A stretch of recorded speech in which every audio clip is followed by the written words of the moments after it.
Ito pa lang yung official na start natin sa pagbablog. Kasi ang hassle mag-vlog pag lalo na ikaw lang mag-isa at saka ang dami mong dala. By the way, I'm Siza. I am a nurse from Philippines. Kaya ako nag-vlog kasi gusto ng mga anak ko na makita ako palagi and updated sila sa nangyayari sa akin dito.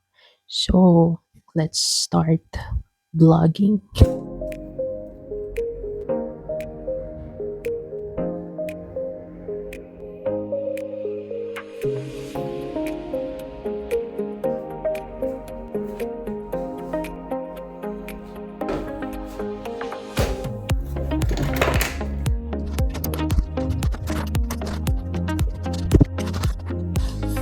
Punta ako sa train station. Ano bang tawag dito? Subway. Sa train station kung saan bibili ako ng metro pass. Okay, let's go.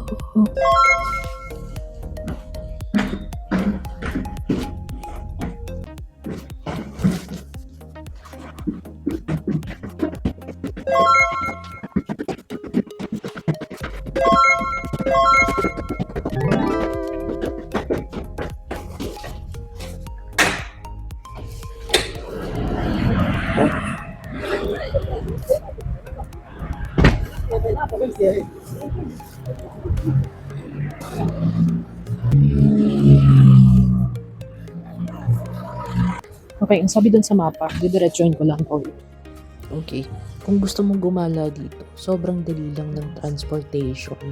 Kasi, once makasakay ka lang ng tren or yung metro nila na tinatawag, connected na yun sa iba't ibang lugar sa Portugal. Okay, malapit na tayo sa metro. Ito yung train station nila. Ang tawag sa kanila ay metro.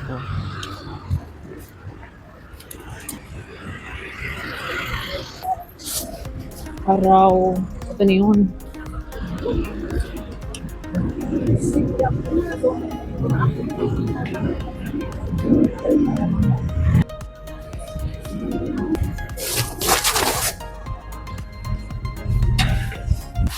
Nandito na tayo sa subway.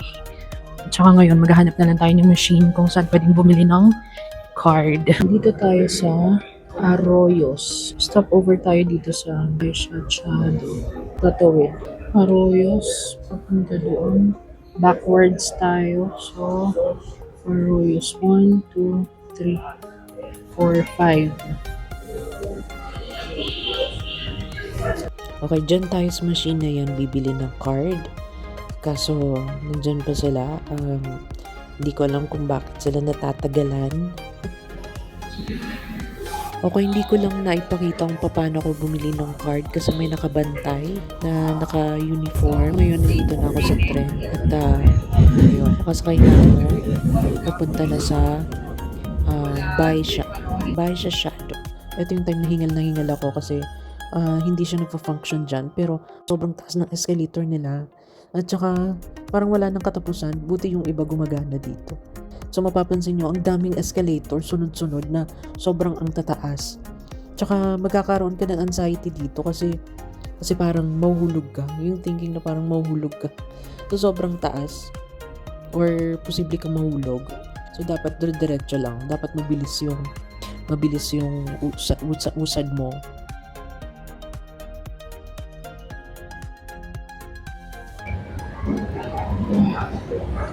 Meron pa din sa taas. Oh my God!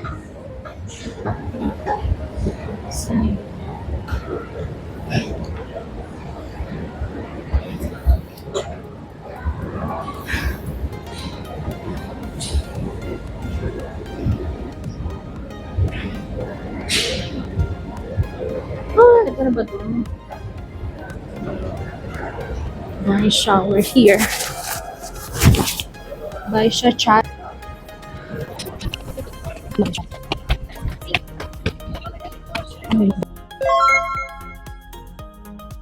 Okay, sa wakas ay narating na natin yung isa sa mga mostly pinupuntahan ng mga turista dito sa Portugal.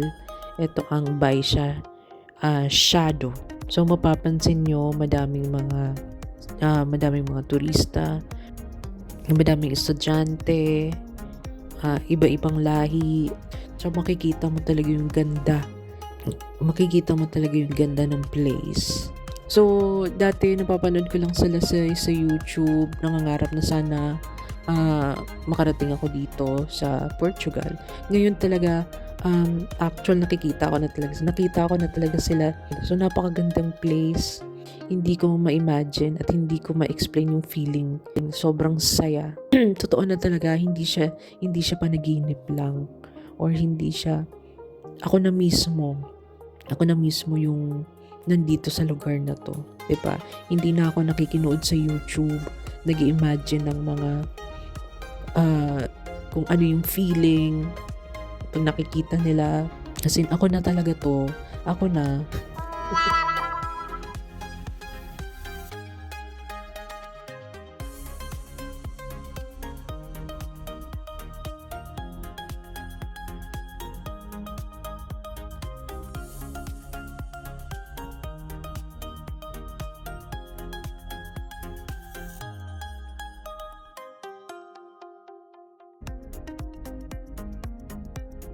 Okay, punta pa tayo dun. Kasi madami pang magagandang tourist spots.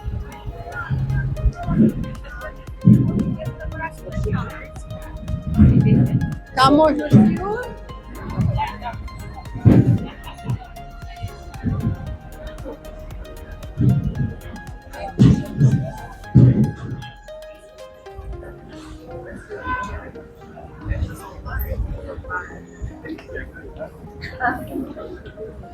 Say it again.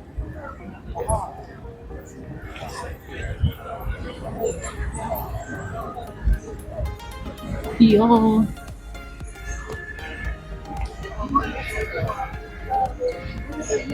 Kung hindi, I wanna go there. So, tawid muna tayo.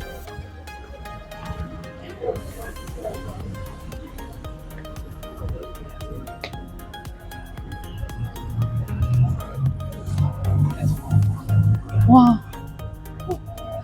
I can't believe.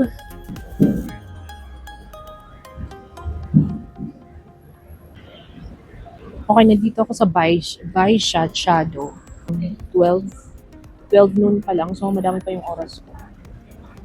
So, ikot-ikot muna tayo habang may time pa. Ang ganda dito. Ayun, first time ko makakita nung the famous, Yellow Tram 28. ito makikita lang natin siya sa postcards, ano. Pero ngayon, nakita na natin siya in actual. Yan, gusto kong sumakay dyan soon.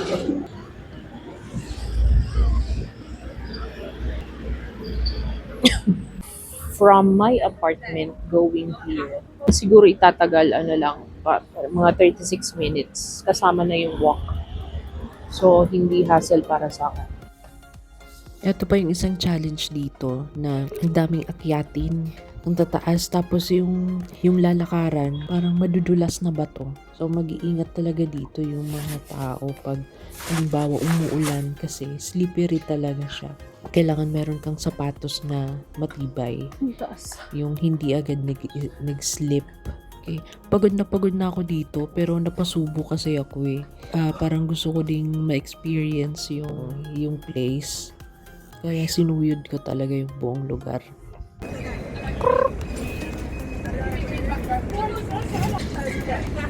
Tuk-tuk ride.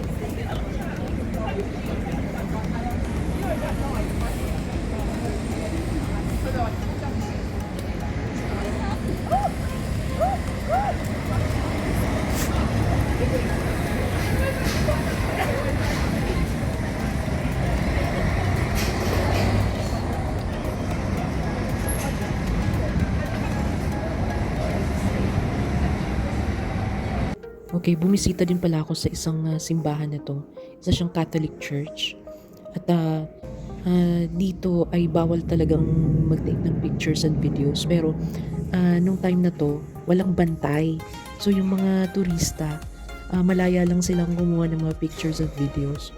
ano na lang ako, gumaya na lang ako. Kasi ang ganda talaga ng place. Ang ganda ng church.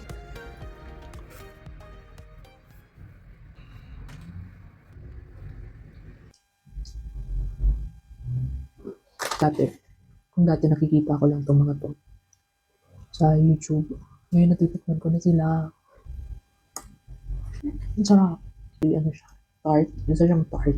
Tapos yung toppings niya, tapos hinahalo siya sa caramel. At saka may cheese, butter. Kaya siya, kaya sobrang sarap. Kaya medyo matamis. Medyo matamis nga lang siya para sa akin. Pero ang sarap niya. Hindi naman gaano matamis. Carry naman. Tsaka ang presyo niya, €1 and 99 cents. Or €1 and 90 cents. Nasa 60 plus. 60 plus pesos. Ang kagandahan sa kanya, ang laki niya. Ang laki niya, tsaka mabigat na sa tiyan. Mas malaki siya ng konti para sa mga tinapay. Pilipinas. Para sa presyong 60 plus. Para sa presyong 60 pesos. Diba? Actually, natatain na ako. Mukha sa labas. Diba? Ito yung look ng labas ng kwarto ko. Ayan. Bumili ako ng mga ano pa, 2 tinapay pa. Kasi yung maunang dating ko dito, tinitipid ko yung sarili ko. Parang yung pera ko umabot doon sa start ng work ko. So since may announcement na kung kailan yung start ng work ko, pwede na ulit akong gumastos. Sa pagkain lang naman. Ako ng mga pagkain. Saka bumili ako ng perfume kasi wala akong perfume. Ang baho ko dito. Ito yung bracelet ng anak ko. Kinuha ko muna kasi hindi naman niya tinatago. Parang pakalat-kalat lang doon sa bahay. Kinuha ko muna. Tsaka ito palagi yung dala-dala ko pag nagta-travel ako. Yun. Tsaka dito na ako nagpe-pray since wala akong dalang image ni Jesus. Simula nung nag-aasikaso pa ako sa Pilipinas ng papers. Thank God, thank you dahil nalampasan ko lahat yun. So, syempre motivated ako dahil nandyan yung pamilya ko, yung mga anak ko, yung asawa ko, nakasupport sa akin. Para naman sa kanila lahat to. Kaya sobrang pursigido ako na marating yung na lahat ng mga goals ko. Lahat ng goals ko ay para din naman sa kanila yun. So, kung bakit lahat ito nalampasan ko. Lahat ng mga struggles ko sa pag-aasikaso para mapunta lang ako dito. Para sa kanila yun.